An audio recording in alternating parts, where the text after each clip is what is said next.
Ici Raquel, fondatrice de Vita. Aujourd'hui, on parle avec Lolita sur comment la maladie grave peut affecter notre féminité. Êtes-vous prête? Ici, on parle des vraies affaires. Pour les gens qui ne te connaissent pas, parle-nous un petit peu de ton histoire, ton parcours. J'avais un peu ce qu'on peut dire un dream job. Là. Puis en mars 2010, donc à peu près un an après que je sois arrivée au site web de Clin d'œil, j'ai appris que j'avais un cancer du sein. Je me mariais en septembre 2010. On a envoyé les invitations, une journée X. Puis le lendemain, ils m'ont annoncé que finalement, ils voulaient que je fasse de la chimio. On a dû réécrire à tout le monde ce changement de plan.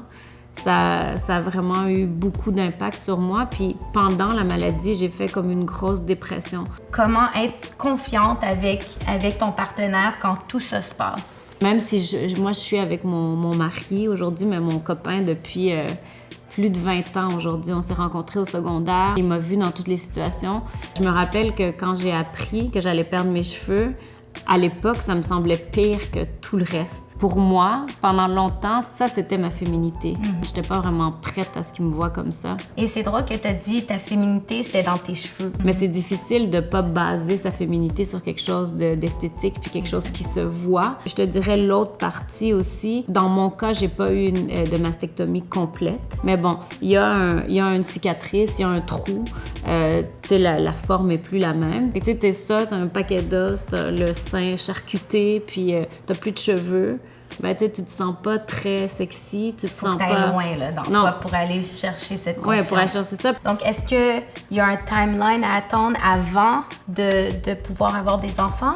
Dans mon cas, dans un cancer hormonal, je devais prendre un médicament qui te met en ménopause forcée pendant 5 ans. Donc, moi, qui étais prête à 30 ans, en tout cas qu'on discutait avec mon copain d'avoir un bébé, ben, tout d'un coup, il fallait attendre 6 ans. Une fois qu'on a eu le OK des docteurs, donc après 6 ans, ben, ça allait pas bien dans notre couple. Puis là, je me suis dit, ben voyons donc, tu sais, ça fait longtemps qu'on est prêt, là, on attend cette période-ci, maintenant, c'est pas le moment.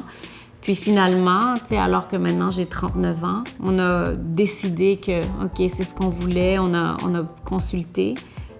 On a fait de la thérapie. Donc, récemment, tu as annoncé ta grossesse sur les réseaux sociaux et tu m'as dit que tu as eu plein de gens qui t'ont écrit. Oui, j'ai reçu beaucoup de messages, plein de messages évidemment de félicitations, puis ça fait du bien. Mais aussi beaucoup de femmes qui me disaient « Je suis vraiment heureuse pour toi. » Mais moi, ça fait 3, 4, 5 ans que j'essaie, puis ça marche pas, puis j'ai l'impression que ça va jamais marcher. Ça m'a fait réaliser à quel point on a l'impression que, tu sais, les femmes, on est faites pour avoir des enfants, puis pour procréer, mais que c'est pas donné à toutes. Faut être délicate dans ces choses-là, dans la manière que tu les présentes. On sait jamais qu'est-ce que les gens vivent en arrière. Je veux le dire parce que je trouve ça important quand je me rends compte de combien de femmes, tu sais, souffrent à cause de ça. Et merci, Lolita, d'être ici avec nous et de partager ton histoire. Et félicitations encore. Merci. Moi, je peux te dire félicitations aussi. On a 2 femmes enceintes. Les 2 future mamas ici.